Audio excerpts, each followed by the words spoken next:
We often think of surgery as the finish line, the big event. But the truth is, the moment you leave that operating room, that's when a whole new and absolutely crucial chapter begins, your recovery. So let's pull back the curtain on what that journey really looks like. All right, so the surgeon's work is done. You're wheeled into the recovery room. What happens now?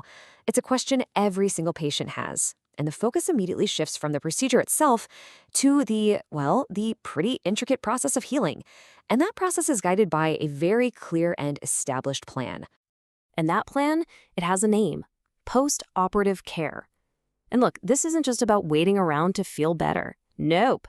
It's a very active process of management with one simple, powerful goal: getting you back on your feet as quickly and as safely as humanly possible. Think of it as the roadmap for your recovery. Okay, so to really get a handle on this roadmap, we can break it down into a kind of checklist. These are the fundamental building blocks, the playbook, really, for just about every patient's recovery, no matter what kind of surgery they've had. So here are the big ones. We've got constant monitoring of your vital signs, of course. Then there's managing pain to keep you comfortable, making sure you're getting the right nutrition and fluids, taking care of the wound itself, and then there's one that might surprise you: early mobilization. Each one of these is a pillar holding up your recovery. Let's zoom in on that last one, because honestly, it is so much more important than most people realize.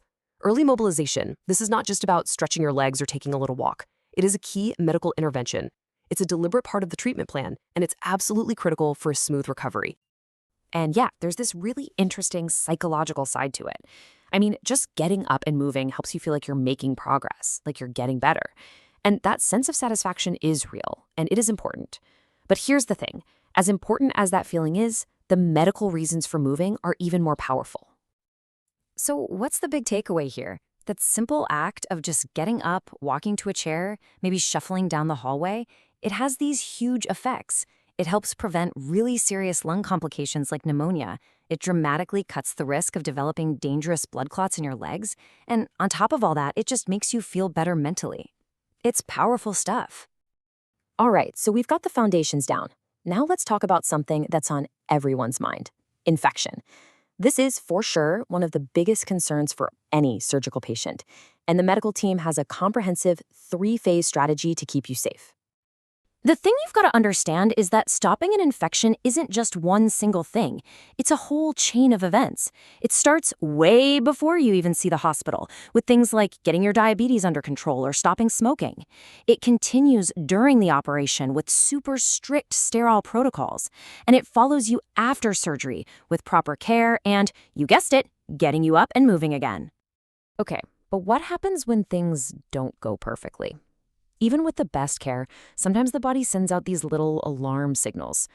But, and this is key, this isn't time to panic. Think of your medical team as, as detectives.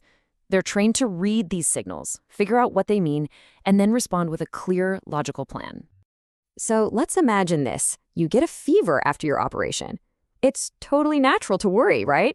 But for the care team, this is like a check engine light. It doesn't scream disaster. It just means it's time to start a systematic investigation and find out what's going on under the hood. And the very first clue they look at is timing. It's actually fascinating. A fever on day 1. That usually points to something like a little bit of lung inflammation from the anesthesia, or maybe just the body reacting to the trauma of the surgery itself. But a fever that pops up on day 4 or 5, that's a much stronger signal that an infection might be brewing, and it tells the team exactly where they need to start looking. So once they have that first clue from the timing, the real detective work kicks in. They'll ask you very specific questions and do a focused exam. Based on what they find, they'll order targeted tests, maybe a chest X-ray or some lab cultures. This whole structured process leads them right to the root cause, so they can treat that specific thing and not just the symptom. All right, let's dial it up a notch. What about something that sounds really scary? A sudden drop in blood pressure.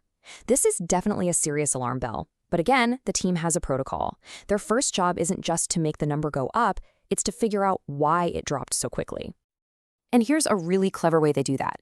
They measure something called central venous pressure, or CVP, and it gives them a rapid clue about what's really going on. Think of it like this. A low reading points to a volume problem. Maybe there's not enough fluid in the system from bleeding. But a high reading, that suggests a pump problem, that the heart itself is struggling to do its job.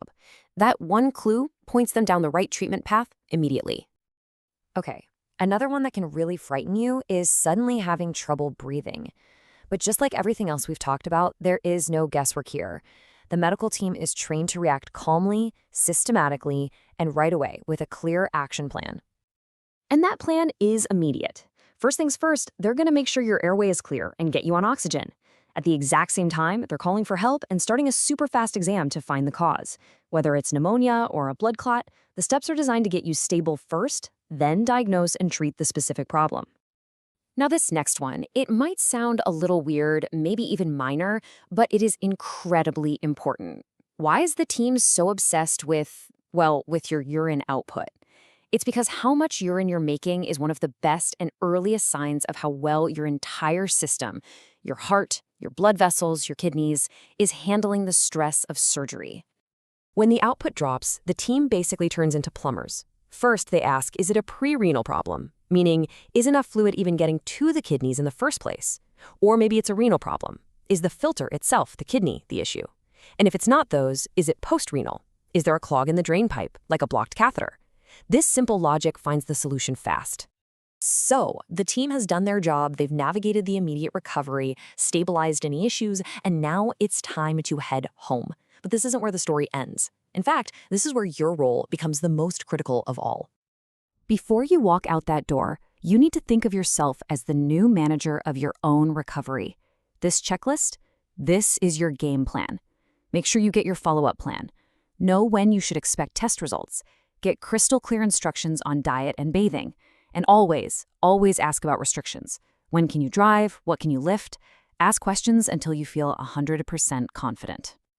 So when you think about it, we've talked about the whole team, right? The surgeons, the nurses, the specialists, all the technology and the plans.